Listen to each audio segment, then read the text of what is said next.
Welcome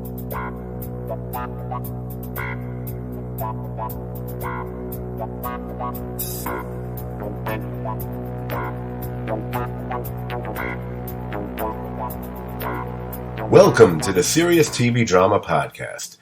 I'm Scott, and joining me as almost always to discuss the 2-episode premiere of Better Call Saul, plus the latest one. Old intro. It's the creepy cab driver to my paranoid pastry chef. That's right, it's Dan. Yes, I'm a cab driver, even though I wouldn't understand what a person trying to get in the cab looked like, because I'm a dumbass. You just went with the most inside baseball reference we might have had on this podcast. I'll explain that at some point. You know what? I'll explain that at the end of the podcast, so it'll give people something to wait for. To come, what the hell did that mean? And, if we are going to have, a creepy cab driver, we're also going to have that suspicious, weird dude that's hulking over him in the background.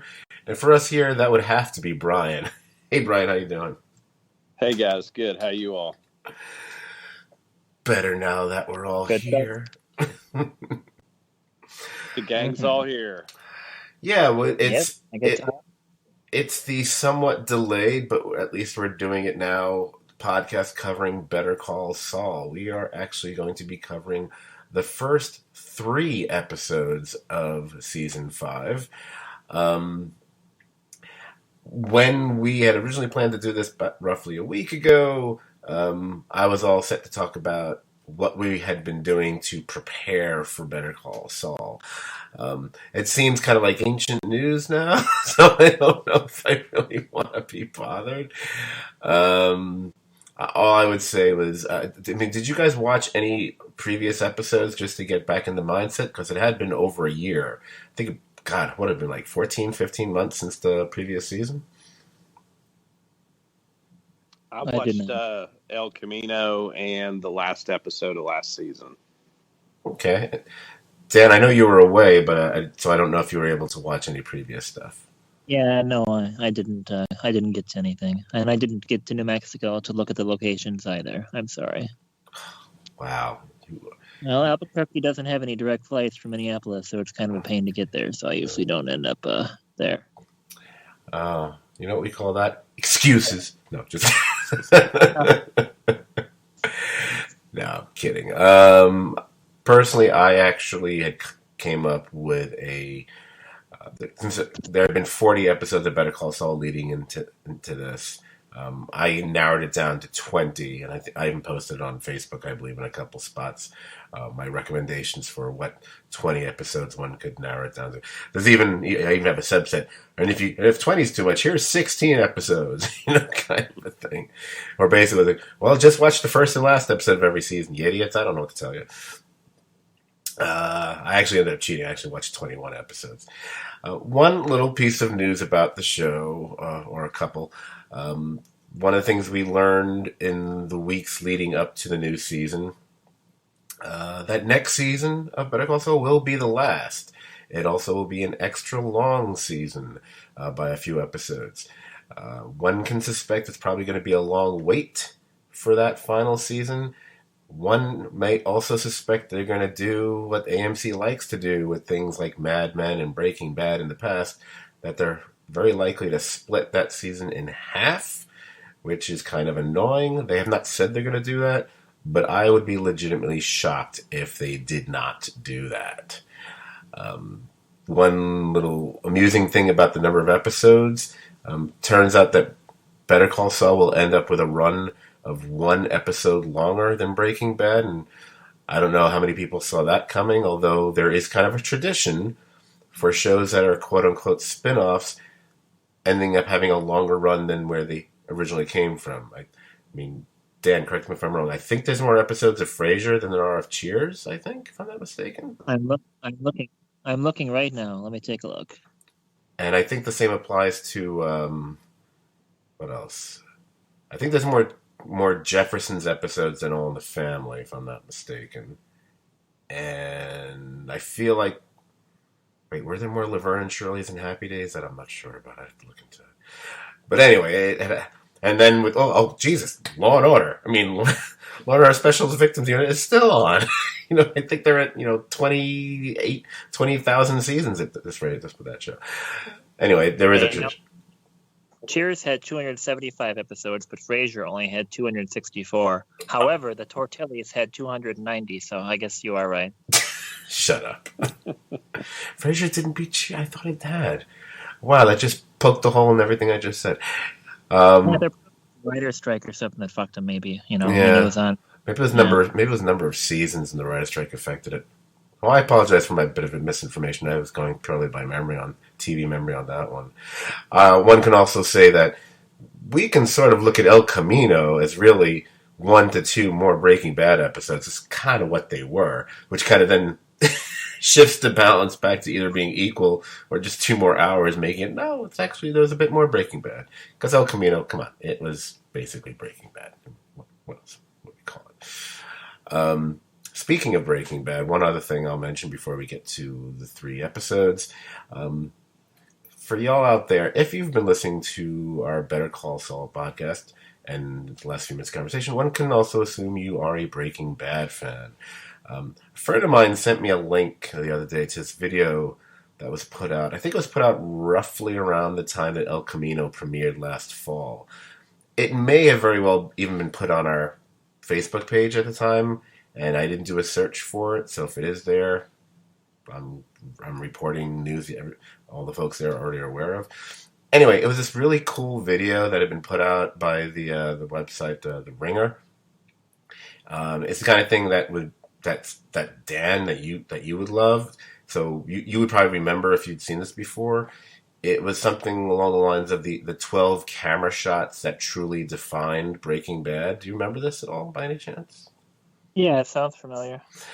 Like I said, it very well may have been posted on our page at some point last year, like around that time. I don't recall it, but I will post a link for it when I post this podcast on our Facebook page, which is, for, as everybody should know, the Serious TV Drama Podcast page. Like the page, join the conversation. Hey, one last thing I got to do later. But I'll put the link there. It's actually very cool. It's about, like I said, it's about 20 minutes. It also puts a warm place in your heart just for both Breaking Bad and even Better Call Saul, and you realize, just how much Ryan Johnson had to do with the show over the years.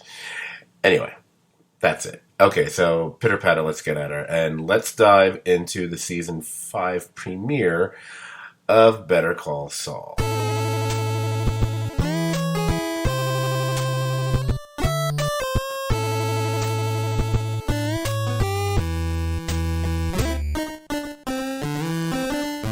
Now, as folks will remember from a couple weeks ago, it was a 2-night, 2-episode premiere.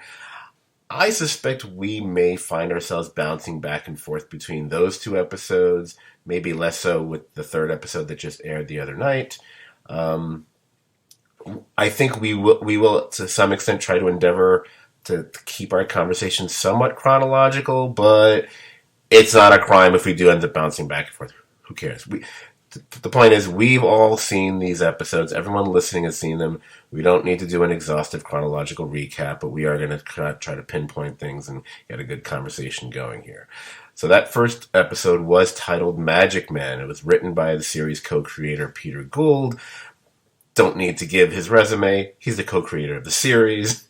And it was directed by Bronwyn Hughes. She has directed any number of episodic TV shows.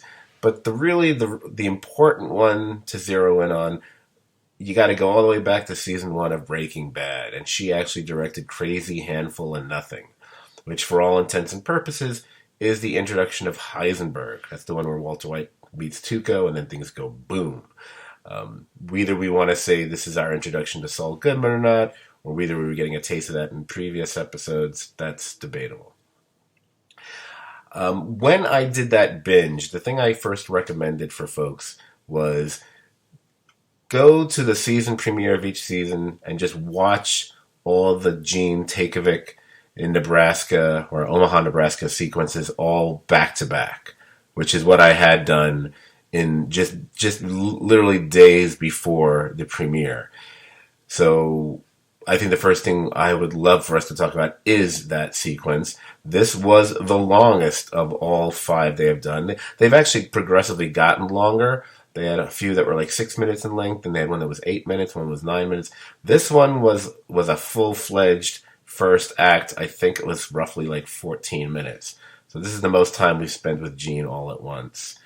So I don't know. I don't know which one of y'all want to talk first on this one. I know it appeals to Dan's cinematic or cinema verite kind of way of looking at things, so I was kind of curious to ask Dan first and then bounce it over to Brian. What'd you think of the Gene sequence this time around, and how important it was? Yeah, them cinnamon rolls really look good, and I kind of want to get me to a cinnamon. Okay, that's all. Brian, go ahead and say something. Yeah, no, it was really. It was really, really well done. I enjoyed the extra length of time and how it just I don't know exactly what they're doing with it, but it was super cool to see Robert Forster, which I wasn't expecting, of course, and I just they're just doing a good job with it. It's super, super interesting. I mean, I'm still wondering if like the final episode is just going to be an entire episode of that, which I think I've maybe speculated on last season or some other season. Sounds like something I would have said, but I'm definitely it's pretty compelling. Yeah, I agree with Dan, but I think the thing, as I've thought about it after watching the subsequent episodes, is that's the only storyline we don't know what happens. So the menace and the dread in it is very real. The possible stakes, the outcome for what that could be, are unknown, and so watching him freak out and wondering what he's going to do, I found very compelling in a way that not the rest of the show is not compelling, but we know watching that Saul's not going to die, but there's real danger in that setup and where it potentially is headed. But it's also interesting because sort of at the end, when he tells, the disappearer that he's going to handle it himself, you almost wonder if that's juxtaposed against, he became Saul sort of at the beginning of this episode in one aspect. Is he going to become another person in this that he's went from Saul to Gene? Is he going to find a third identity, or is he going to become some sort of Saul hybrid again to try to deal with this situation? So I really found it compelling. It went on way longer than I anticipated, but I wanted more, which is probably what they want you to feel. So right. And I definitely wonder what that random guy that was like, just hanging out in the background while the other guy was kind of hassling him. I wonder what's up with that too. It just seems kind of like, sticks out like a sore thumb. So clearly they're going to do something, but as to what they're going to do, I have no clue. So good job, writers. Well, I love the idea of just having that one guy in the background, because it just adds just that another level, if you will, of menace to the situation. It was funny when we actually saw the cab driver revealed. The actor, his name is actually Don Harvey. I actually recognized him. He has those weird, scary, dead eyes. I recognized him in the previous season when we just saw him in the rearview mirror, because I've seen him in a number of things. Folks might, especially HBO fans, might remember him from The Deuce and The Night of.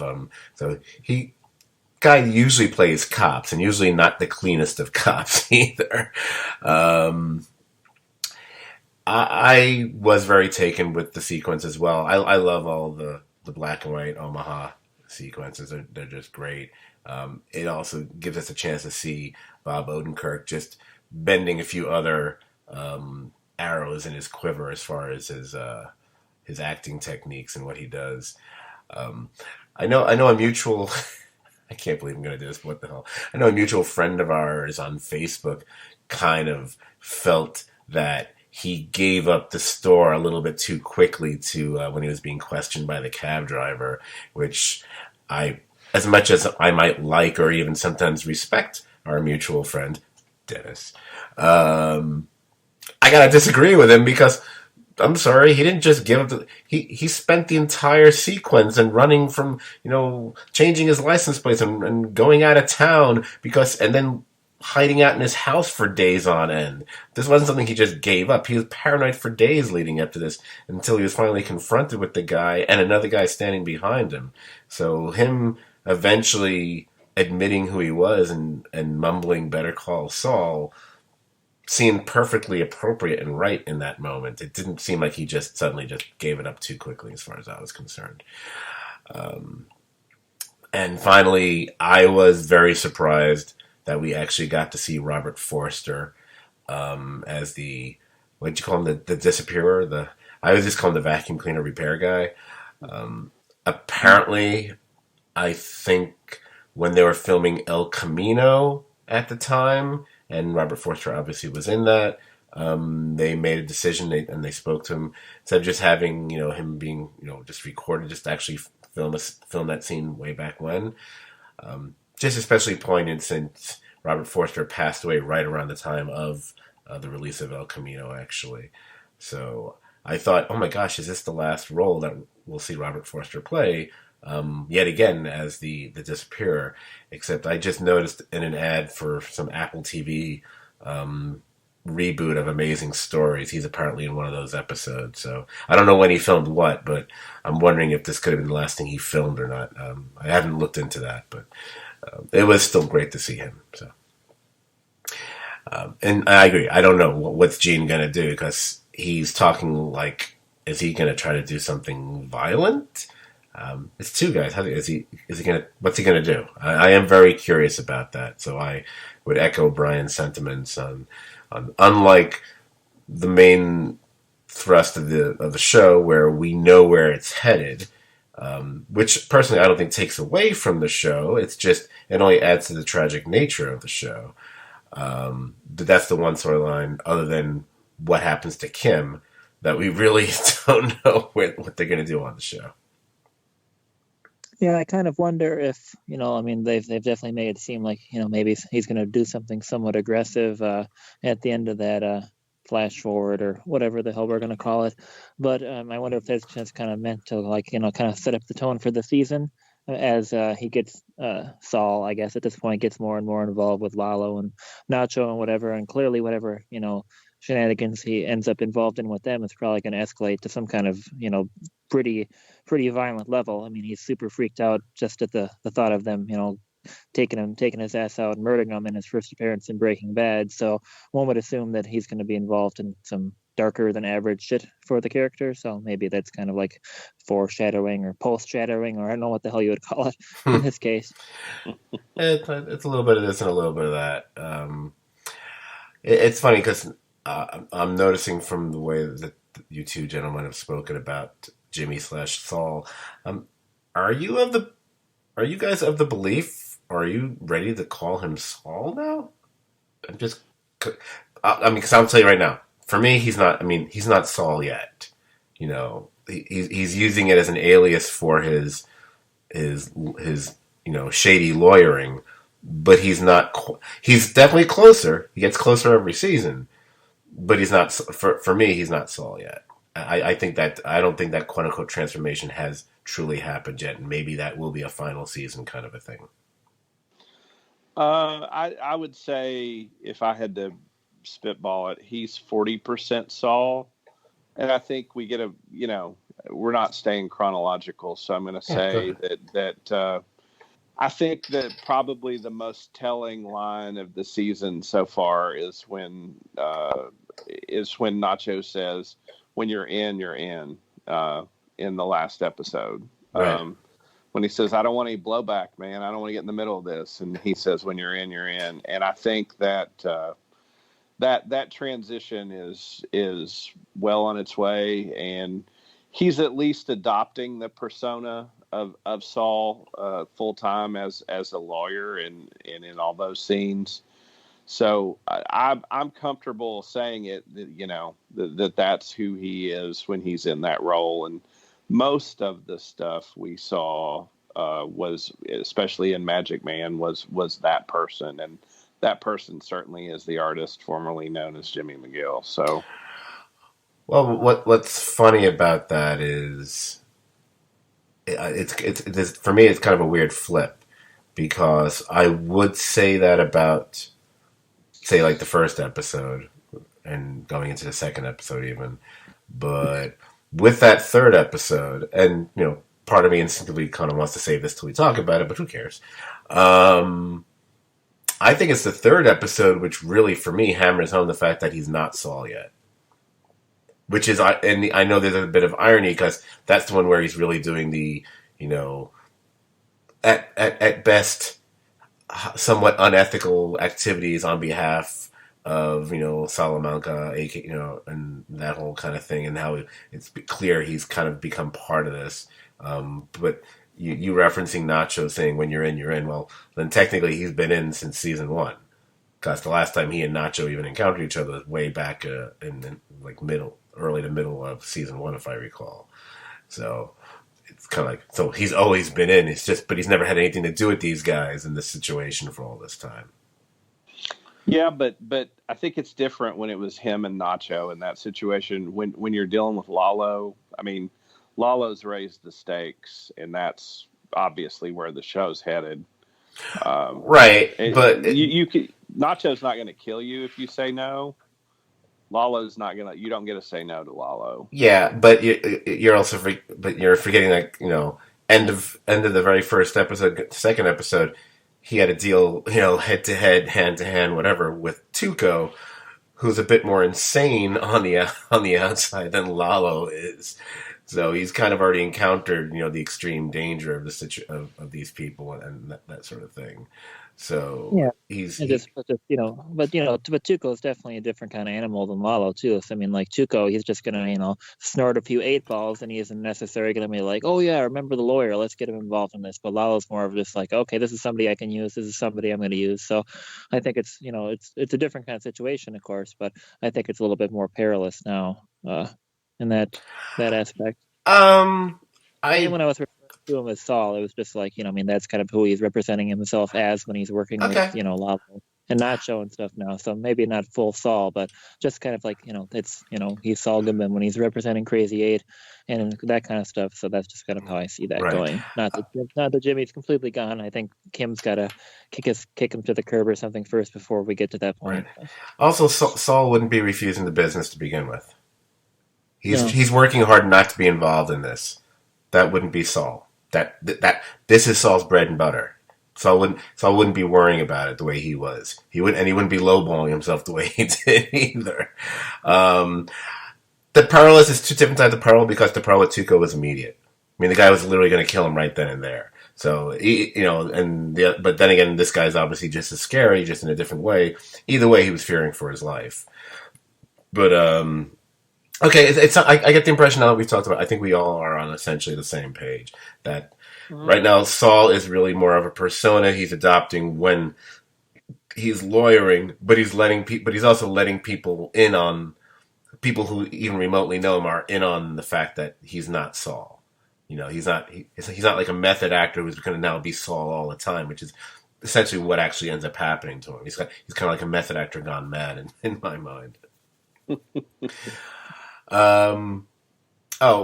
Also, just to give since we were talking about Breaking Bad as well, just to give ourselves a little bit of a rudimentary where we are in the timeline of everything. We're still in 2004 at this point, if I'm not mistaken, with the show. I don't know what time of year it is in 2004, but I know we're in 2004, and I know that Breaking Bad, although they never ever officially said it, the Breaking Bad storyline begins one can either say 2008 or 2007. I know the show premiered in January of 2008, so I'm almost inclined to say the show actually began sometime in 2007, but don't hold me to that. The only thing I know for sure with Breaking Bad is that it took place over almost exactly 2 years based on the whole Walter White birthday thing. So I'm still looking at this as we're 2.5 to 3 years minimum and change from when Saul Goodman meets Walter White and Jesse Pinkman. So we still got a solid chunk of time before that. I don't know why I felt like mentioning it, but I'm mentioning it. Who cares? Um, and I think the telling part in the very beginning of this episode, I love the fact that the episode essentially picks up seconds after the finale did. His line about I can't go back to being Jimmy McGill. Jimmy McGill is the lawyer. Is always going to be Chuck McGill's loser brother, and he's done with that. And I just like that. It's really a good reason for him to adopt a new persona. So I think it worked really well. Yeah, I think his reasoning makes sense, but his application of it, Kim's right to worry and very clearly shows that worry, and it's great to see. It's just great to see those two on the screen together again. Oh yeah, I mean it's an interesting kind of chemistry the two of them have, and she's so appealing.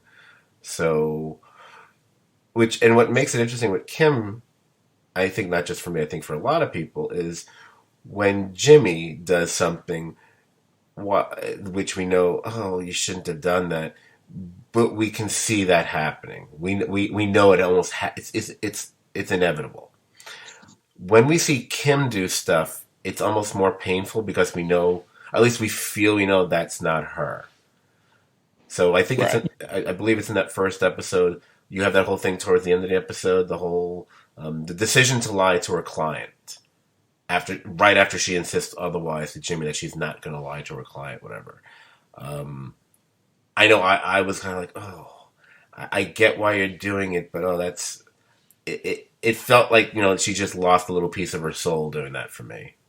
Well, yeah, she's being corrupted by his like Jimmy's presence. His like willingness to just in a reasonable way justify everything he does. It just it poisons like pretty much everything around him. So she's definitely going through that and noticing that more and more each time it happens.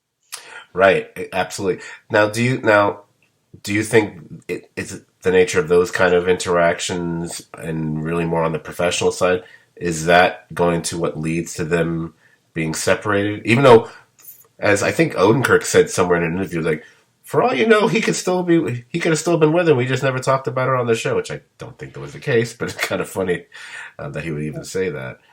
Do you think that's going to be what leads to their downfall as far as a couple and so on? I think it's seeing somebody who is what you perceive as much better than what they're doing.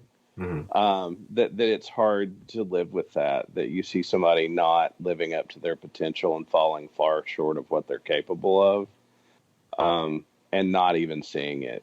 And you can help people who sort of see it, but you can't help people who don't even see it. And I think as he continues to be romantically falling in love with the idea of Saul Goodman, as we see him fall more in love with that, he becomes less and less of somebody that she knows she can help, and he's capable of so much more. He's obviously very skilled, very talented, can talk his way out of almost anything, but he doesn't always use those gifts the right way. And let me just add quickly, the scene outside the courtroom with Kim and the client and the plea deal, other than the Jimmy thing, the subterfuge, that's pretty excellent writing about how that conversation goes a lot of times.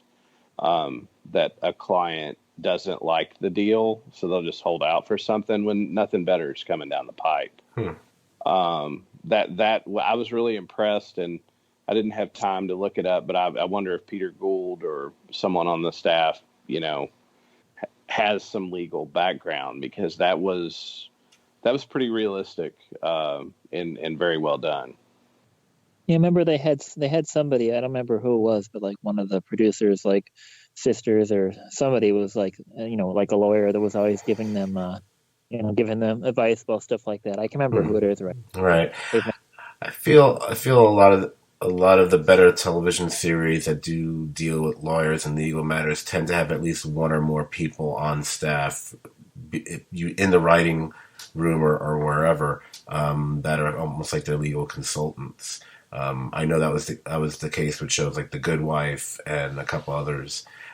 So I always think you can kind of tell when something has a bit more feeling of reality to it, and then some shows you feel it gets a little bit more goofy, you know, like Right. or they might bring in someone who knows technical things, but maybe some things are a bit more fanciful, like on like a show like Boston Legal, for example. I'm sure some of that stuff does have some basis in reality, and I'm sure a lot of it is like, yeah, we're just gonna be goofy now, the woman who wants to marry her refrigerator storyline and stuff, whatever. I think I'll give you my impression of what's going to happen with Jimmy and Kim.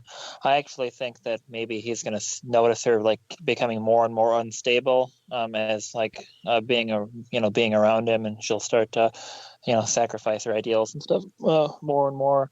And I think that maybe like the way that they're going to break up is just like he's going to just like turn into full Saul, put Jimmy to bed for fucking ever, and just like push her away deliberately just to like keep her away from like getting worse and worse. I think it might end up being something like that. So you think he'll do something similar to what he did with with the old ladies at the end of the previous season, where he realized in order to do the right thing, he has to basically make himself look like an even worse person. That's an interesting idea. I could see that. Yeah. I think, Mike, the thing about him though, and I'm not. I mean, I think. I mean, I would say that's a very strong likelihood, because that also that is definitely one way to go, or the opposite, or not the opposite, or something without him being aware of it. They could go that direction also, because either way, it's tragic. The problem with Jimmy, and again, because we're going to talk about 3 episodes, I don't know if I want to get into it in this podcast, but I might in the maybe the next one, because in my mind, I kind of want to have a conversation about the comparison of characters and story arcs and metamorphoses, if you will, of the Jimmy McGill character and the Walter White character, because it's occurring to me more and more how many similarities there were that we never would have thought of when we watched Breaking Bad, but I'm seeing it more and more now as we watch every subsequent season of Better Call Saul. But one thing they do share is, and which gets worse as it goes along, is an increasingly at least as far as I can tell, it's an increasing lack of self-awareness, and I'm seeing that more and more with Jimmy, or as he becomes Saul, whatever, and to the point where when he has those moments, like the moment where he realizes what he has to do as far as the old ladies are concerned, it's sad that something that might have been more in a normal person's DNA, as a rule, he has to have a virtual epiphany for him to do that. Which is what makes him, to me, an increasingly sadder character as the show has gone along.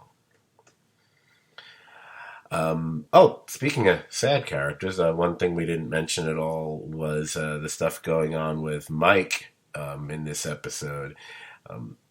Really, I guess, and pretty much through the 3 episodes, because I think we're not going to spend that much time on Mike for all 3.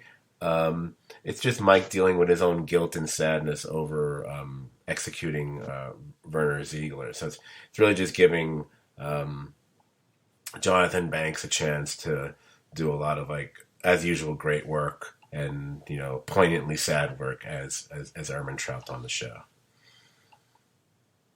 Yeah, I thought probably one of the best moments of him was when the second guy went. I thought it was a really cool scene where it showed how they were getting all the Germans out of there. Yes. You're going to drive here, you're going to go here, you're going to fly here, and it shows the sort of meticulousness that Mike, makes himself very valuable to Gus. But the second guy who says, basically he was a good man and you were a piece of shit, and he punched the guy who agreed with him, but the guy who really told him the hard truth, he just sort of stood there and took it, and then that bleeds over into what we see in the next episodes. Right. Oh, I agree. I think it's the guy's name. I think that was Kai, if I'm not mistaken. He was I think he was kind of the guy who was being set up to be the quote unquote troublemaker during the whole the German construction worker storyline, and then it turned out he didn't end up being the one causing the trouble after all. I think that was the guy he ends up punching out. So, Right. I really enjoyed that as well. Um, Anything else we want to say about the first episode before we move to the second one? I mean, I have a general thing to say about Lalo, but that can wait till after we get through all 3 episodes. Or I can say it now. Well, but yep, go for it. no, I think we've talked. I have this recollection. I think whoever, I don't remember who I was podcasting with at the time. I don't know if it was Brian, Dan, or Jamie for that matter. Just a speculative about Lalo, who is clearly shaping up to be far more than just a minor thorn in Gus Fring's side. The question is it safe to assume that sometime between now and either the end of the series or perhaps the end of this specific season, that Lalo is going to get killed off? I've wondered that. Or you wonder if he disappears or is sent somewhere else. But I'll say I have grown to appreciate his character. And throughout the first 3 episodes, I like him even more as sort of a confusing, intelligent bad guy. I like him even more than I did last year, and I think he's really shaping up to be something. And I think what I've found really interesting to watch is the way Michael Mando plays off of him. Like he really plays like be careful around this guy. Like he's really scary. And all the scenes that he's with him, you really sense like that just beneath the surface, there's a lot going on. And I think, Nacho really knows he's in deep. I think that there's a chance that he's dead just because he isn't in play when Don Eladio's people are all getting wiped out. However, I mean, Saul is still afraid of him in the second season of Breaking Bad, as if he's still out there. So there's a chance that he's still out there, even though Saul wouldn't necessarily be privy to Mike taking out Nacho and Lalo and executing them. But he at least believes that he's under threat of them at that. Does he mention? I know the famous thing when we first meet Saul in the actual Better Call Saul episode of Breaking Bad, midway through season 2, when he's taken out, by Walt and Jesse and the silly, ski masks. The first thing he said, he says Ignacio, which is how they had the idea, like, oh, Nacho, who'll be Ignacio, which is kind of almost indicating that he must still somehow be alive, and at that point, even though we'll never see him there. Does he? But is Lalo name checked? Am I forgetting that? Yeah, Lalo is also name checked. Oh, okay. I did. And Lalo does specifically refer to Nacho as Ignacio in the last episode. Oh yeah, I was wondering if they did that just as the quote unquote fan service, just to remind us about that or not. But thank you. I did not. Mr. So-called Breaking Bad expert over here did not remember that Lalo was name checked. So, well, if he's getting name checked, then he probably survived somehow. Then, although it's curious why he wouldn't have ever shown up, but then you got to put that kind of stuff aside because obviously, Although, go ahead. I was going to say that leads me to an interesting theory. It just came into my head hearing you guys talk about it, and that is, somehow Saul finds the disappearer. Does he help Nacho disappear and save him? And Lalo's actually dead, and he's saying, if he names checks Lalo, it's to make it look like Lalo's still out there and point away from the idea that Lalo's dead. Because if Lalo and Nacho took off together, that's plausible, and maybe that's how Saul comes into possession of the disappearer information. Interesting. And also in Breaking Bad, and when you have the scene where Gus Fring is hassling Hector about all his family members being dead and murdered and stuff, he never mentions Lalo. So I mean, he doesn't bring him up at that point. So that's also right. Interesting. A lot of possibilities. Then again, there's no reason that one or both could have been killed off, and Saul just isn't aware of it. That he just for whatever reason just doesn't know because he doesn't have quite the ear to the ground for these things as we would think he might have. So also possible. But I definitely think a reasonable chance that Nacho gets disappeared after killing Lalo. So we will see. Yeah, that's kind of where my head is at. I will say it's very interesting as we, especially watching the tail end of the previous season and these 3 episodes, how it's almost, I don't want to say the show is course correcting because they're not actually correcting anything, but before it was very easy in the previous couple of seasons, it was super easy to hate Hector Salamanca, so we found ourselves rooting for Gus, which was kind of interesting since we all seem to forget how much we were rooting against Gus, a few years ago on another TV show.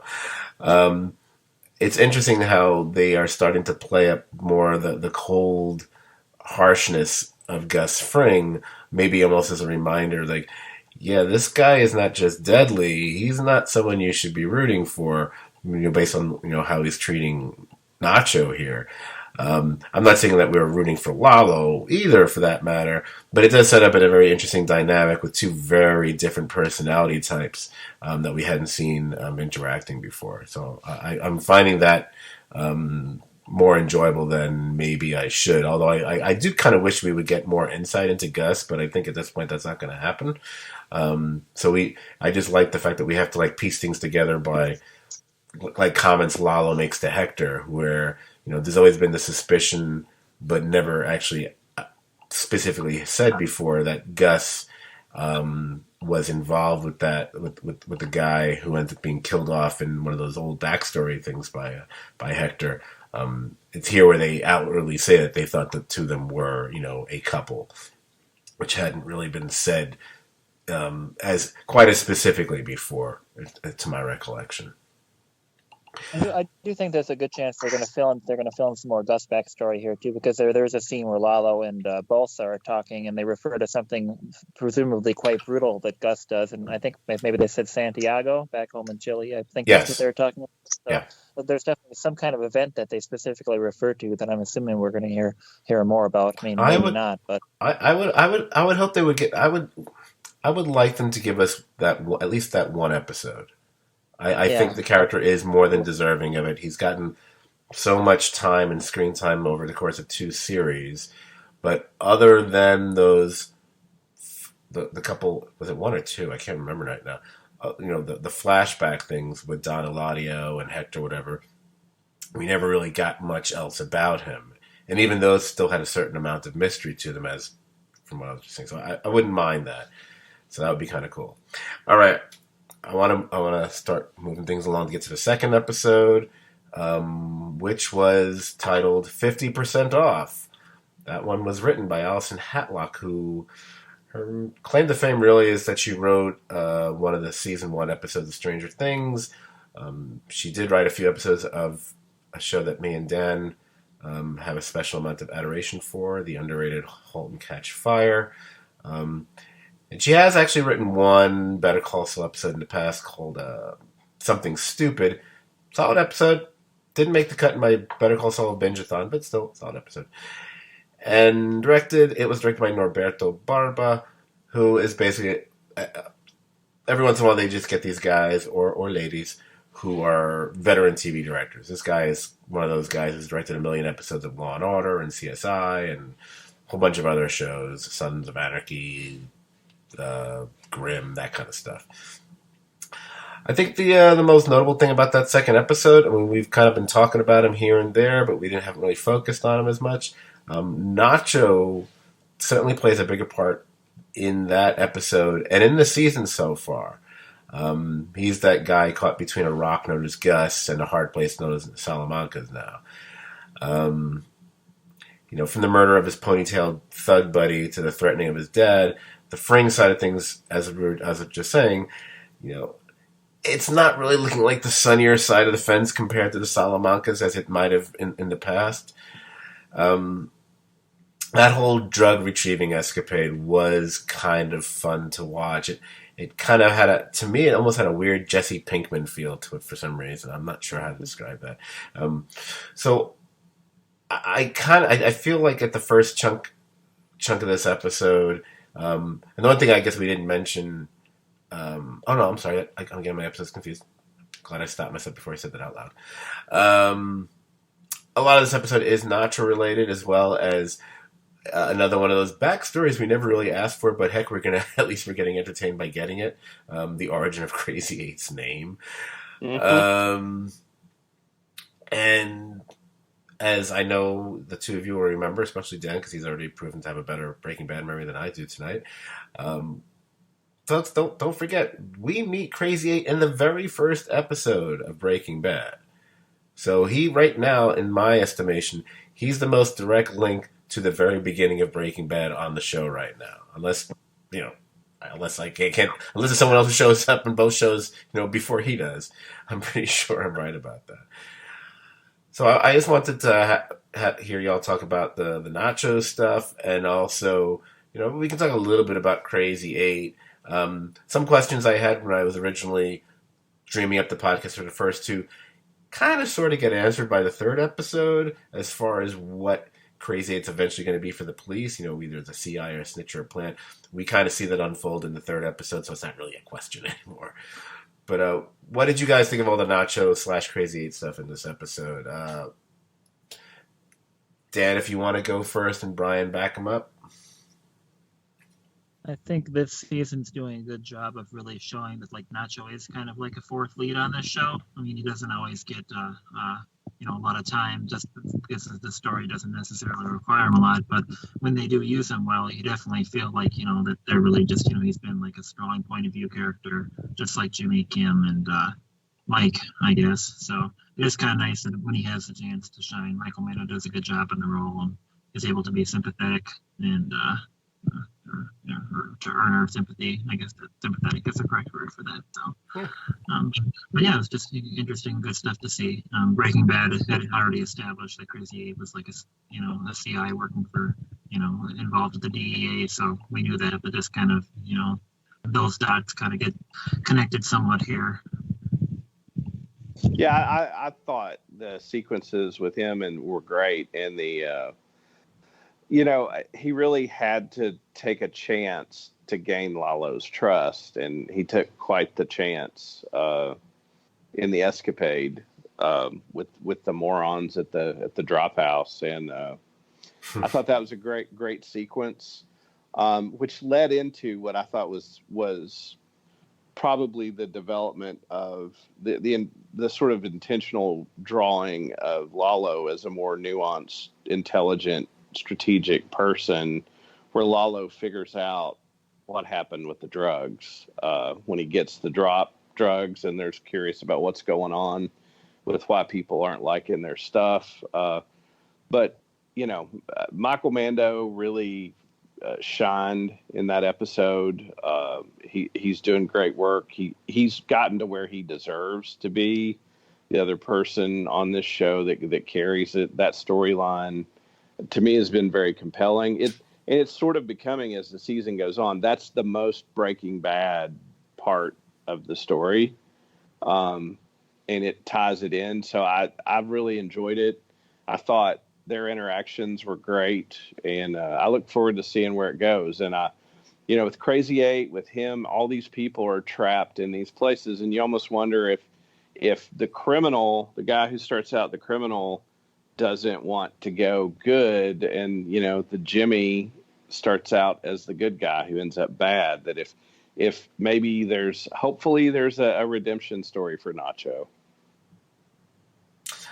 Yeah, I'm guessing his whatever happens with his father is going to be really pivotal as to how Nacho ends up going, because if somebody murders his father, he's going to freaking break bad like nobody's business, and but if his father manages to break through to him somehow without getting whacked, which seems challenging. I mean, there's a lot. I'm not sure how they're going to go with it, but I'm looking forward to see what they do with the relationship with his father is done really well. The actor playing his father does a great job, and they just have good chemistry together. And even though it's been, relatively a minor part of the show, but it's been, fleshed out enough where, the recent scene with them was quite effective, considering how limited the screen time has been between the two of them. Very, very much so. Right.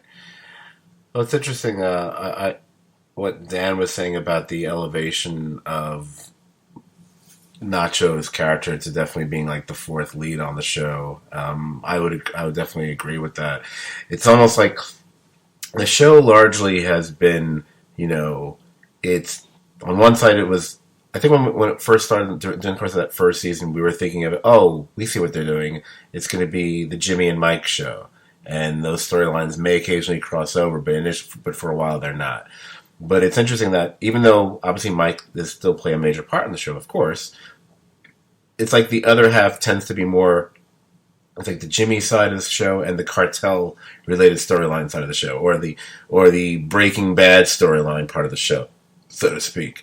And I think, especially in these first 3 episodes, with Mike somewhat being sidelined by his own, sadness, guilt, call it what you will, or the bottle. So at the same time, the show just parried over to Nacho, and Nacho's really the main focal point of the cartel storyline, and so having him like literally directly in between, Gus Fring and the Salamancas. Now we've gone from Hector to Lalo, who a much different sort of animal, but probably just as dangerous as we've seen. Is what's really propping that part of the show up more than anything else. And what's nice about that, going back to what we were talking about at the very earlier on the podcast, we go into this Better Call Saul with 2 characters that we know, and we know what's going to happen to them. So you get the tragic nature of, we know what's eventually going to happen with Jimmy McGill and Mike Ehrmantraut, but we're still watching. And again, there is not, and anyone who knocks the show based on this, like, well, then they shouldn't read, Romeo and Juliet, because from the first 2 pages of Romeo and Juliet, these 2 are going to die. But you don't go see Titanic with not knowing the boat's going to go down, But it's these other characters that we get introduced to in the series, namely it's Kim on the Jimmy side, and I think right now it's Nacho on the cartel side. Like, we're not sure what's going to happen with them, and that's where the mystery is as far as the plot lines are on the show are concerned. I think, whereas the other are just, it's just going to be sad, but we're speculating when does Jimmy truly become Saul? When is Mike totally lose his soul, kind of a thing? And now my cat is starting to meow in the background, I think. Yep, there he goes. So, I think one of the definite strengths of the show too is that, like, you have your main characters, and when they get sidelined somewhat, like Mike's in a downspout right now, Jimmy's been through a variety of, like, I can't be a lawyer, things are going crappy, Chuck just died crap. But you can continue to service those storylines by switching the focal point to Kim, or in this case to Nacho. So you're able to continue. You don't have to lose the momentum of the cartel stuff because Mike's, getting drunk and beating up randos all the time, just because they've got strong performers that are established well, and they're just able to keep, just filling the gaps. Absolutely right. It's.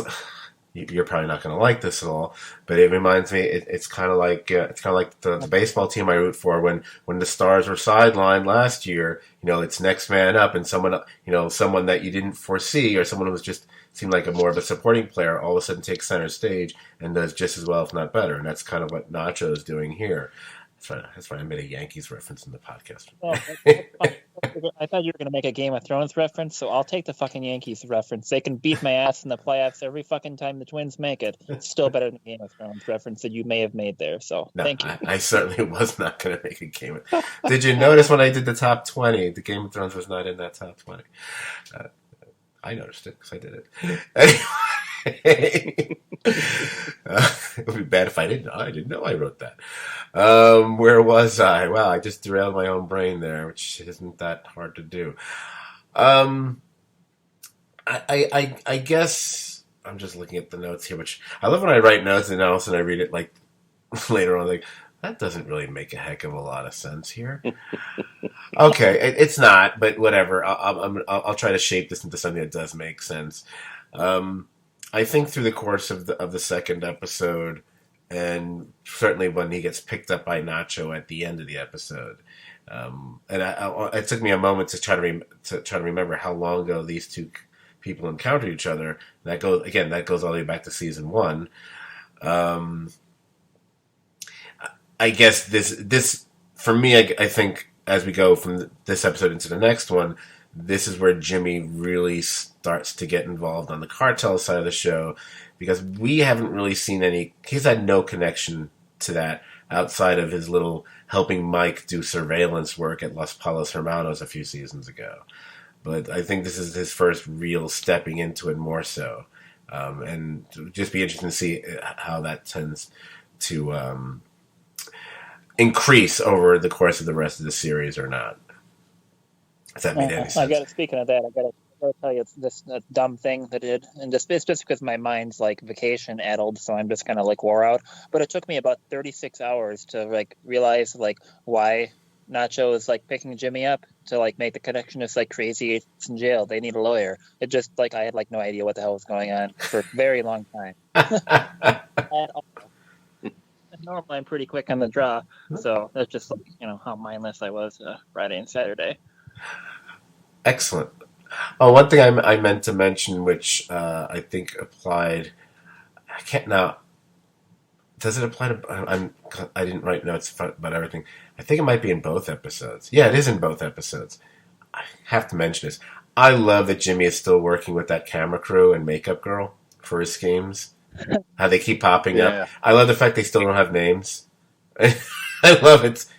I literally think it's like, camera guy, sound guy, makeup girl. I think they still don't have names. They could be on Fleabag. But I'm just really enjoying that, especially the thing. Again, I'm going to go back to, I think it's in the first episode where they ambush the DA. For that, which is really just designed just to get like a couple like people in the hallway to sign up or something. It's really funny. I thought it was, at least. Blah blah blah. Was there anything else, or are we actually going to be able to bang right onto the third one? I think it was nice seeing the DA.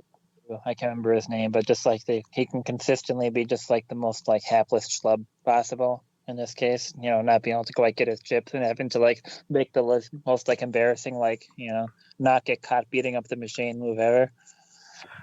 And again, it's one of those. I love the guy has been there since the very first episode. I mean, we might not see him for an entire season or two, but they can still get it. He can have an interaction with Jimmy. He can have an interaction with Kim, and she's doing her pro bono stuff, which is really great. I love that whole sequence. Yeah, I love the little touches like that. Well, by the way, I'm just going to be a total goof since we're talking about Breaking Bad. So now that we've seen this whole little thing about Crazy Eight, the origin of his name, the origin of how he becomes, as we're about to see, a CI or whatever. Do you think they'll ever be crazy enough we'll ever see Emilio? Who I have to confess, I had to look up the character's name. I did not remember his name was Emilio. I kept going, what's that? The Asian guy with Crazy Eight. They killed him like in the very first episode. What's his name? I had to look that up to know who he was. Do you think we'll ever see him? Yeah. No? It's certainly possible. I mean, if they do it, just be kind of like, one of those things. I mean, he's just, more like a dealer that reports to Crazy Eight, I suppose, whatever. But, but I guess if you saw him, then I suppose people would be all like, oh, we're going to see Jesse now. But it'd be funny if they just like had like 5 episodes where you have like Emilio Koyama instead of fucking Jesse Pinkman. It's like their big thing, and everybody's like, you feel like a shitty red car in the background, or he's going to like freaking Albertsons to buy like chili powder, and like you don't get to see Jesse and a bunch of like people lose their shit on the internet. So. Right. I mean, to be semi-serious, I mean, I'm joking. I don't actually think we'll see Emilio because I don't think there's any cachet to using him anyway. So I don't think that would happen. I think we will, but I think it'll be in the restaurant. Like he'll come in to do his sit down.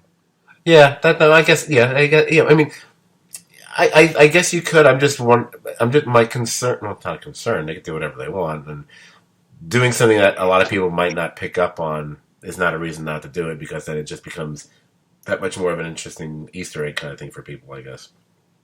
I just don't know how many people would recognize him or not, because it was just in that one episode. But it is the pilot, so he's got that going for him. Oh, by the way, although I don't really want to get bogged down in that conversation right now, but I am pretty sure we will, before this series is over, whether we like it or not, I believe we will see other members, major characters from Breaking Bad, and I'm talking about one or both of the big two. I think somehow we are going to see them again. You're talking about what? Yeah, you're talking about Bill Burr, right? Because we've already seen Huel. You think we're going to see QB at some point? I'm still surprised Bill Burr hadn't shown up already. I was really surprised that they didn't use him before, but he might not. Maybe I keep thinking maybe he wasn't available, or maybe they're just going to make a bigger deal about using him later on. Yeah, Bill Burr would be kind of. I do think Bill Burr will show up actually, but no, I don't mean Bill Burr, you asshole. Jerk. All right, we're doing exactly perfectly on time. So yeah, but like I'm saying, I do believe Walt and or Jesse will somehow, some way show up on the show before it's over. I'm just getting that feeling. Just when I read interviews with Gilligan and Gould and everything post El Camino and everything, I'm just like, yeah, I don't know how they're going to do it. I have total trust in them. I still want to write them a letter. Where's Wendy? I'm still waiting for Wendy, but she's like my yellow boots of the show, and that's a deep cut for podcast listeners. I don't know if I need to explain that one like the other thing I have to explain at the end of the podcast. Anyway, let us move on to this week's episode, which was titled "The Guy for This." It was written by Ann Cherkis, who has written 3 previous Better Call episodes. Quite a Ride, Off-Brand, and Rebecca. Solid mid-season episodes from the 4th and 2nd seasons. They're all good. I don't think any of them made my binge-a-thon list either, so they must not be that good. No, I'm just kidding. They're very good episodes. And the episode was directed by Michael Morris, who actually lensed one of those Cherkis episodes, Quite a Ride, which, to my recollection, is maybe the most notable of those 3. I mean, one might make the case for Rebecca. I personally wouldn't. I think Quite a Ride is a better episode. Again, one of those TV guys. He's directed a billion other things. Lock and Key, 13 Reasons Why, Preacher, Halt and Catch Fire. Always Halt and Catch Fire with these guys. Basically, the reason why there's IMDb. So, after the first 2 episodes, this one really focuses on what I would say these are the unpleasant work-related consequences for the decisions that both Kim and Jimmy have made. On Kim's side, she thought by joining a big firm, it's going to free up her time from Mesa Verde so she could really concentrate more on her pro bono criminal work. But we then learn if there's any sort of a Mesa Verde quote-unquote emergency, the boss at Schweigert, who character we've met several times before, he isn't going to allow that to be relegated to some fresh-faced associate. And sometimes those emergencies aren't the usual mundane and yawn-inducing trudge work like zoning restrictions or banking law matters. Sometimes they involve helping to uproot someone from the house they've lived in for over 30 years. You know what? In fact, before we even move to the Jimmy stuff, I think I kind of want to stay with Kim because we've only talked about her briefly in the previous 2 episodes, so let's give her some time and love here. The only other thing I want to say about that, and then I'll leave it to you guys, I love the fact that they brought in the actor, been around for a million years, Barry Corbin is playing the guy they're trying to oust from his house, Mr. Acker, I think his name was. I know a lot of veteran TV watchers will know him from Northern Exposure as well, and movie folks will remember he actually had a memorable part in No Country for Old Men. He's done a bunch of other things, but those are 2 things I think of for that guy. Yeah, he was great. Like seeing him and Kim interact. The interactions with him and Kim at his home, like to me, was some of the best stuff we've seen this season because Ray Seahorn, it really just nailed it both when she cut loose on him and you saw her be completely confident, self-possessed, and just stick it to him. It's one of those things like the law was on her side, but she didn't feel good about it. But then she comes back and is vulnerable and has done all those things, and he sort of says to her what she thinks about or what she is afraid of Jimmy, that you'll say anything to get what you want.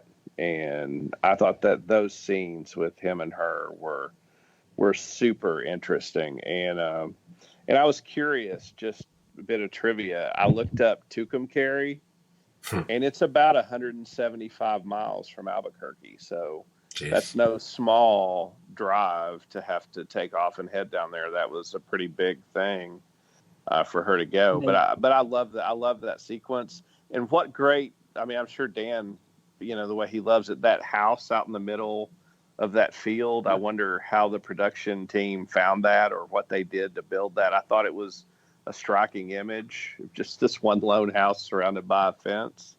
But I thought it was great.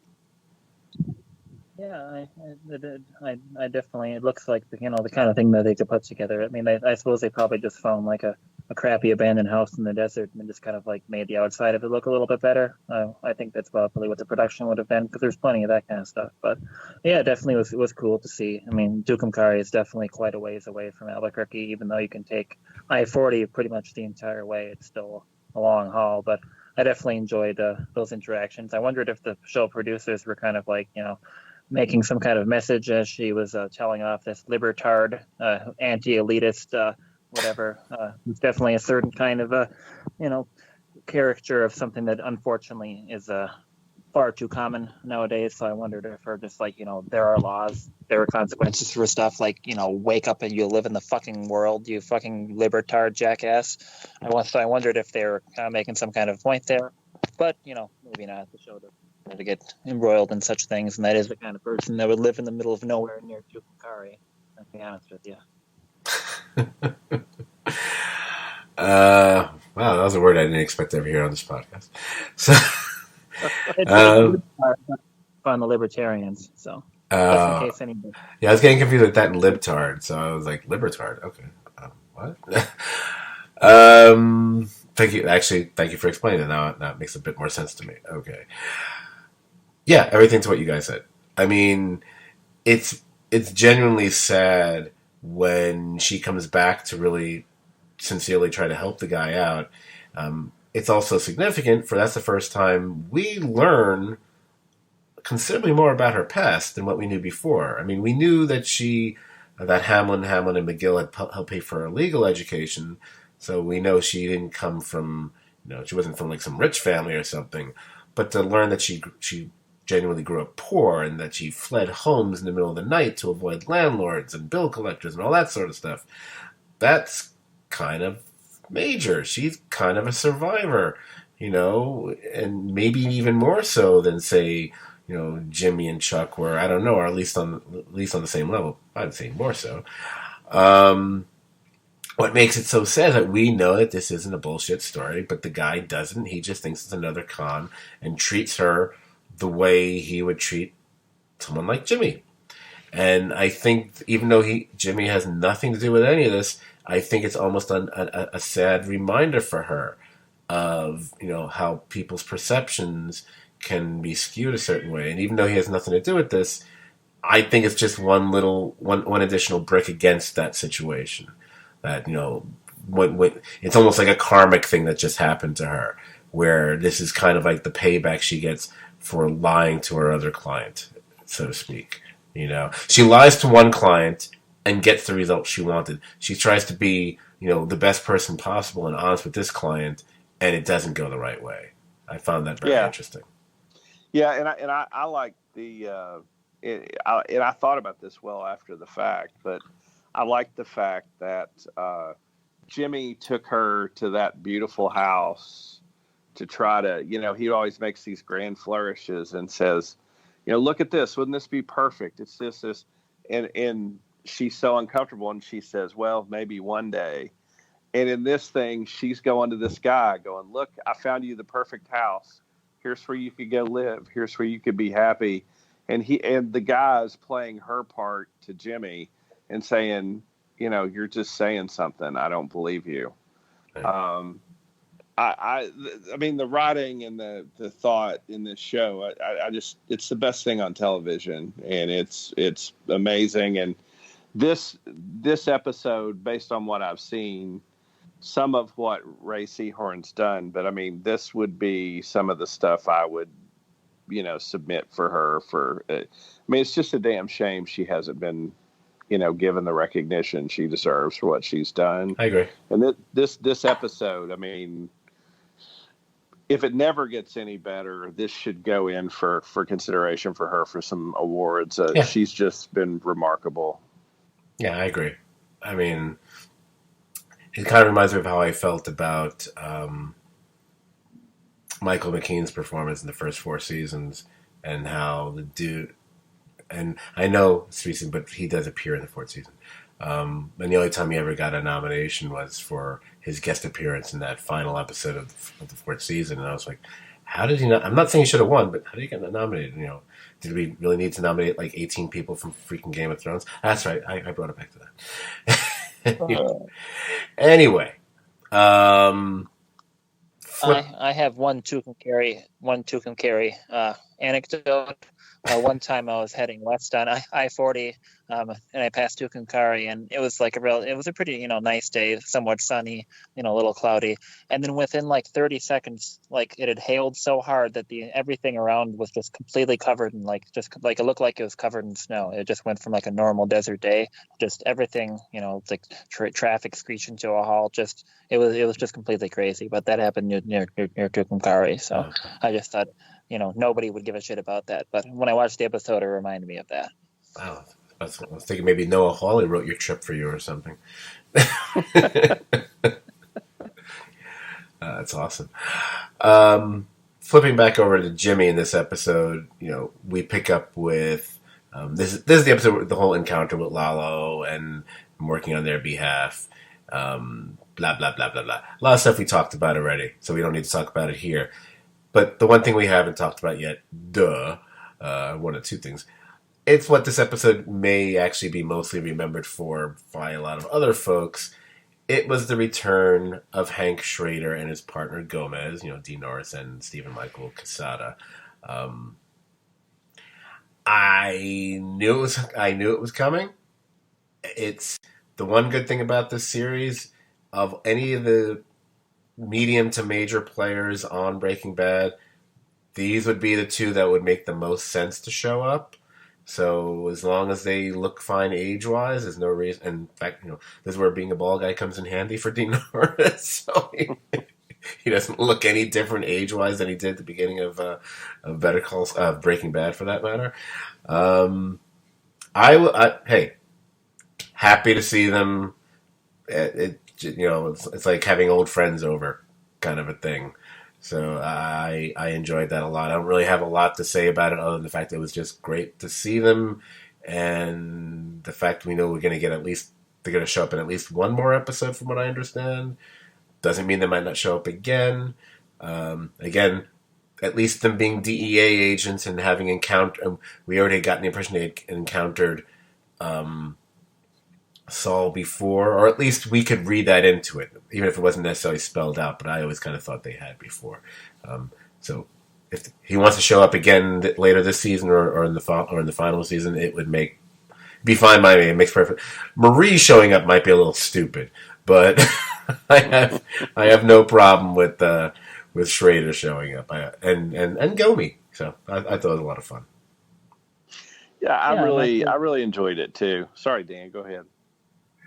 It's cool. Yeah, same thing. I'm not sure if we'll see them again. I suppose theoretically we could. We don't really need to. It's pretty likely, of course we know that Lalo isn't going to use this crazy eight thing to get the DEA onto Fring at all, because that definitely, blindsides Hank and his boss at the DEA and so on and so forth. So whatever Lalo's scheme is here, they're definitely not gonna, Fring's not gonna be on their radar after it. But it's still it's cool, super cool to see. If I guess there wouldn't be any reason to see Marie, just because we don't need to follow Hank and Gomez if they're doing too much. Maybe we'll go see them, talk about the dead drops or something. But I don't think it's really necessary to do so. But yeah, just good to see. Oh no. It was nice to see Hank gunfight with Tuco. Being loud, jackass, more confident Hank, and he managed to portray that character well, because we really didn't see that version of Hank after the first season. Well, after the second episode of this second season, I guess, once the episode where he throws the Tuco's teeth into the Rio Grande River.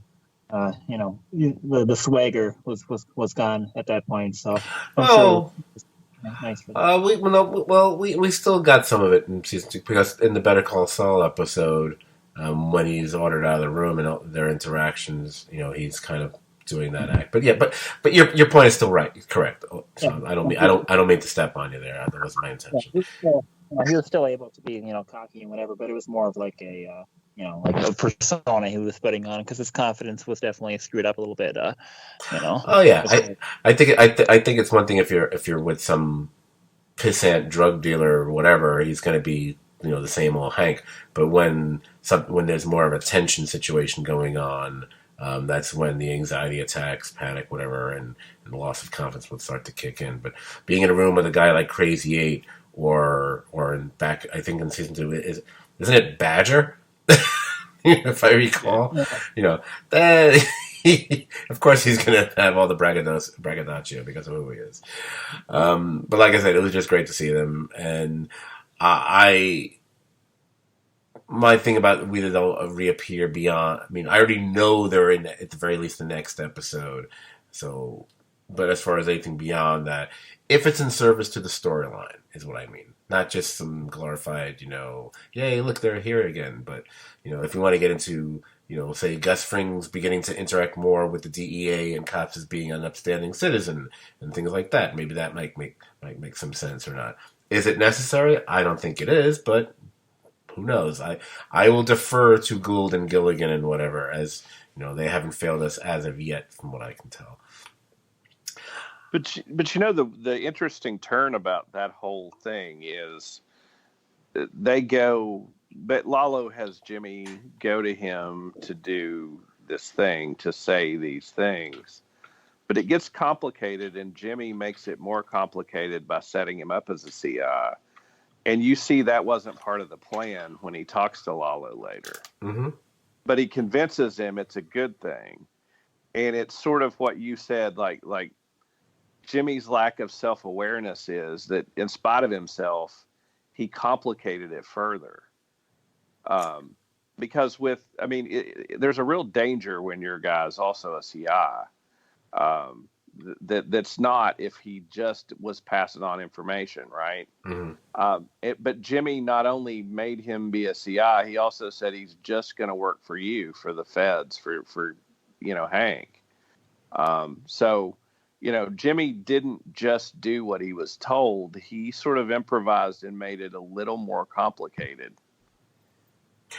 Right, but by that same token, he also sells it as, because he is a salesman, through and through.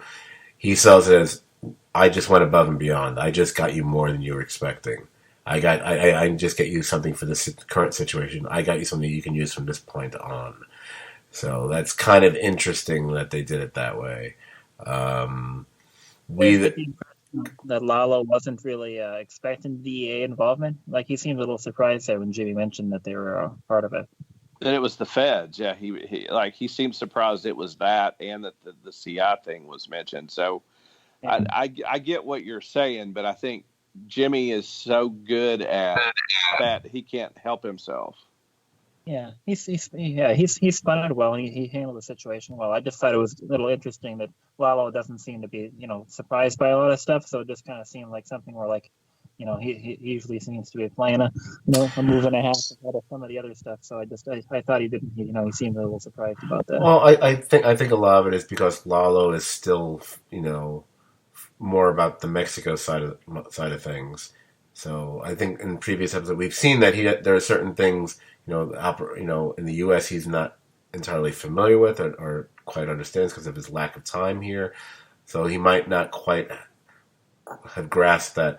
Oh, they're going to be sending the DEA in on this right off the bat. This isn't just going to be the local cop. This is going to be the cops who work there. We're going to go up a couple grades here. So to echo your thought, it in a way maybe it showed a little bit of naivete on Lalo's part, which in a way made it interesting because he's not the difference between him. It's a difference between him and Gus Fring, who always seems to have that somewhat all-knowing, omnipotent kind of feeling to everything. So maybe it makes Lalo almost a more believable character too, quite frankly. But also it gives Jimmy an opening to kind of work that angle and be able to sell that. So, but yeah, it's an interesting. The more I think about it, which I hadn't thought of before, very interesting. Very interesting. Anything else in the episode? Oh, Mike. We kind of referenced it before. The only thing to remind folks about, in case they didn't remember, again, Mike is still on he's not quite on a bender, but he's definitely trying to drink his feelings away right now. At the bar, there's that moment with the bartender where he starts asking and then demanding and then almost pleading with the bartender to take down a postcard. And one would recognize it if you know your architecture. That's the Sydney Opera House. Only because so much time has passed between seasons, and if folks hadn't watched the previous season anytime recently, I would just want to remind them that that was part of a story that Werner talked to Mike about in the previous season. I think it was something about his father had worked on the building of the Sydney Opera House or something along those lines. Do you guys remember what I'm talking about by any chance? I do vaguely. I don't remember the details as much as you, but I knew that was the important part of it, that it was either that or he and his wife like to take trips and it went there because his father had worked on it. It was something like that. It was definitely a familial connection. I think it was his dad had helped work on it or something like that. I did watch the episode fairly recently, but it was still like 3 or 4 weeks ago, so I don't remember. I didn't know that would be a detail I'd have to remember. So, yeah, I remember thinking it was fun. So Mike's walking home and he gets challenged by that guy. He ends up like, do you think Mike is Mike just purely just itching for a fight, or does Mike want to get beaten up? That's what I was trying to figure out there. I think Mike didn't give a shit, but he's not gonna take it lying down. That's my, but it was curious that when he had the guy and he'd already hurt him, he went ahead and hurt him bad. Oh yeah, Breaking Bad, you might say. I hate myself. I don't know. I kind of, based on when the episode was released, I kind of took that scene as like maybe Mike was like a grouchy old Bernie Sanders standing. I knew you were gonna go there. I knew. Voting for Biden from the South Carolina primary. So. Oh man. Oh man. All right. Anyway. At least we can be sure that of all the commentary and reviews and everything done for this Better Call Saul episode, I am probably the only one that took it that way, even though I'm just being jackass about it. Yeah, I'll put that in the tweet. I'll hashtag Bernie Bro or something. I don't know. Breaking Bernie or something. I don't know. Wow, I don't even know what I just thought it was. I hate to even go back to the scene now. I just thought it was funny that, yes, he does what he does to that guy. He breaks his arm and whatever. But there's like five, I think there's like five other guys there. They don't do anything. It's like, I'm pretty sure all five you could. He's not John Wick.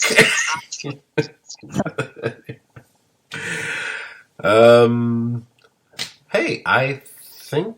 Is there anything else any of you would like to say about those 3 episodes before I start wrapping things up?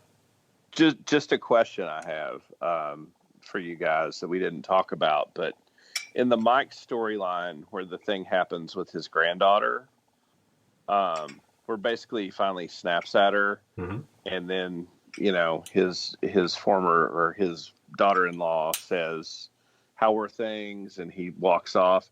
Do you think that's the end of him seeing them in this show? No. Probably not. I'm sure Pop is going to be back to doing some babysitting like the second she needs to use him. So. Yeah, I don't think we're certainly not going to see them back on the show, but somehow between now and like 3 or 4 years later, then he is with them again, and she's magically transformed to a younger girl or something. Oh, did I say that? I'm sorry. Yeah, and that relationship between Mike and his daughter-in-law, whatever, that's a pretty fucked up relationship. I mean, we've seen people, in that kind of whatever, but I mean, it's just like she's blatantly using him, and he knows it, and just like they don't, they just do it anyway.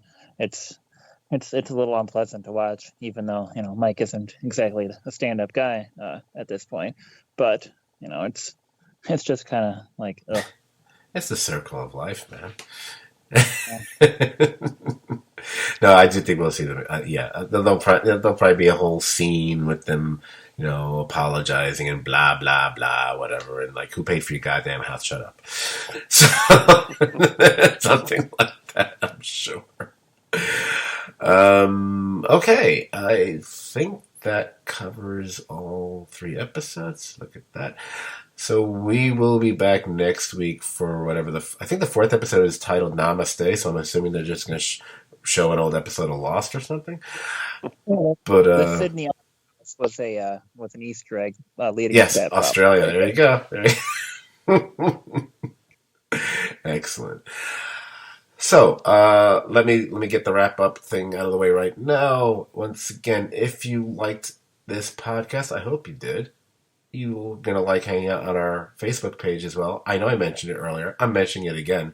It's the Serious TV Drama Podcast page. Like the page and join the conversation about shows like Better Call Saul. You can go back in time and talk about Breaking Bad there too. We don't mind. Or talk about lots of crappy shows. We don't care. You can also follow us. You can subscribe to us on iTunes. Look us up there, Serious TV Drama Podcast. You can also rate and review us there. That is always nice. Our numbers are surprisingly good, but most of that happened in the first year we were podcasting. You can also Google us as Serious TV Drama Podcast and find us in about 20 other places, apparently, which is cool because it looks to me, between that and YouTube, that when people listen or download from all these other places, they don't show up on the other site. So we might actually have a few more listeners than I thought we did. So we might have more than 3. We might have like 6. I don't know. Anyway. And finally, you can also follow us on the Twitter. Our Twitter handle is at STVD Podcast. It's STVD as in Serious TV Drama Podcast. I had said at the beginning of the podcast, you made a joke at the very beginning. I was going to explain it here. Now I can't remember what the heck the joke was. What was it you said? Dan, do you remember?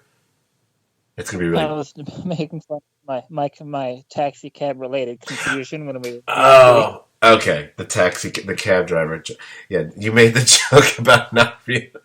I don't recall if it ever came up on a podcast. Probably, it might have years ago. I'll make it into a 30-second one or a minute one. What actually is when you and I had actually met in person for the first time, roughly... We're getting close to 7 years ago, almost. It was, I think it was October of 2013 or something like that.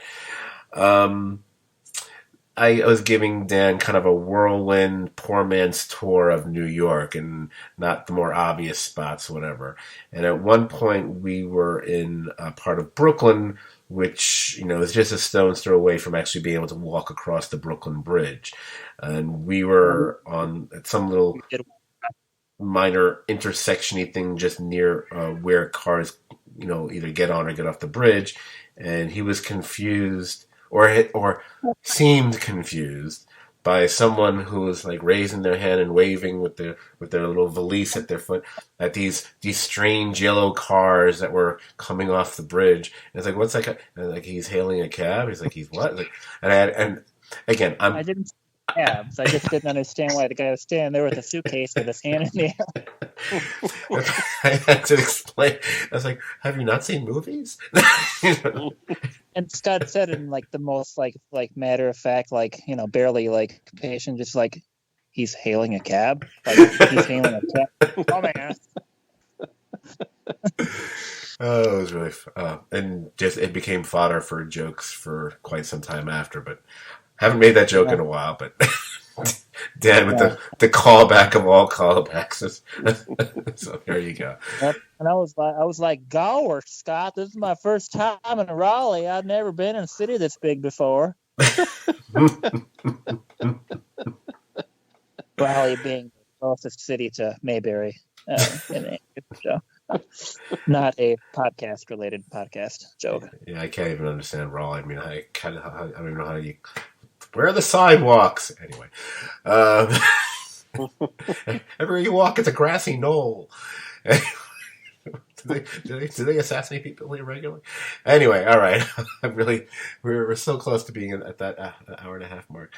Okay, so we will be back in some form next week with the next episode of Better Call Saul. Is it possible we might have any other podcasts up our sleeve this month? Well, there's that Ozark thing, so anything's possible, I would say. I've got nothing else. Chances, most of the time, we're going to probably be recording late in the week. It's going to cause some confusion. We're going to figure things out.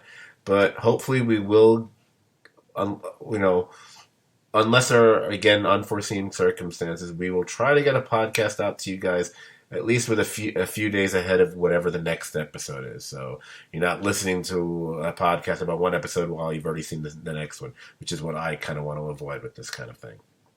But yeah, maybe when we talk about Ozark, we can throw in, we can finish up our discussion of the end of the season of The Outsider too, since Jerry Ozark himself, Jason Bateman's also, heavily involved in that show. Oh yeah, that's not bad. That's a good idea. Okay, we could do that. Yeah. Pencil in. Ooh, it's the Double O show. Ozark Outsider. Ooh. Can even call it Ooh for the two O's. Anyway, wow. Okay, I'm stopping. Shutting up. Well, Brian, again, thank you for climbing aboard this Titanic-like ship of a podcast. Although that's too big. It should be like something like maybe like the little piece of wood that she's floating on. Maybe not quite the Titanic. Well, I appreciate it. It was a good discussion. Thank you, guys. Yeah, we did good. And Dan, thank you for being you. So, yes, I'm glad I was able to participate in this entire thing. Didn't miss any Saul episodes this season. Excellent. All right, so I will start the run the goodbyes. Good night to you guys, and good night to everybody out there. Until next time. Good night, Brian. Good night, Scott. Good night, everybody. Good night, everyone.